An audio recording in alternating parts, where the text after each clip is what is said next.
নারায়ণগঞ্জ জেলার সিদ্ধিরগঞ্জ থানার চিটাগাং রোড এলাকায় মতলব উত্তর ও মতলব দক্ষিণ উপজেলার বাসিন্দাদের বসবাসরত মতলব সোসাইটি সভা ও কার্যকারী কমিটি গঠন করা হয়েছে। শুক্রবার সন্ধ্যায় চিটাগাং রোডের একটি চাইনিজ রেস্টুরেন্টে এই সভা অনুষ্ঠিত হয়।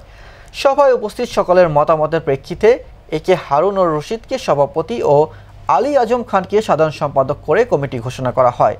মোহাম্মদ রুহুল আমিনকে সিনিয়র সহ সভাপতি, মাসুদ রানা, শাহজাহান সর্দার ও রবিউল হককে সহ সভাপতি, সহ সাধারণ সম্পাদক মিজানুর রহমান, সাংগঠনিক সম্পাদক মিলন মিয়া হানিফ, সহ সাংগঠনিক সম্পাদক সেলিম, সমাজ কল্যাণ সম্পাদক আলী আহমেদ, সহ সমাজ কল্যাণ সম্পাদক মোস্তফা, প্রচার সম্পাদক মনিরুল ইসলাম মনির, ধর্ম বিষয়ক সম্পাদক আলমগীর, কোষাধ্যক্ষ বদিউল আলম ও সহ কোষাধ্যক্ষ মোহাম্মদ সোহাগ, কার্যকারী সদস্য আলাউদ্দিন, আব্দুর রহিম, মোহাম্মদ ফয়সাল করে কমিটি গঠন করা হয়।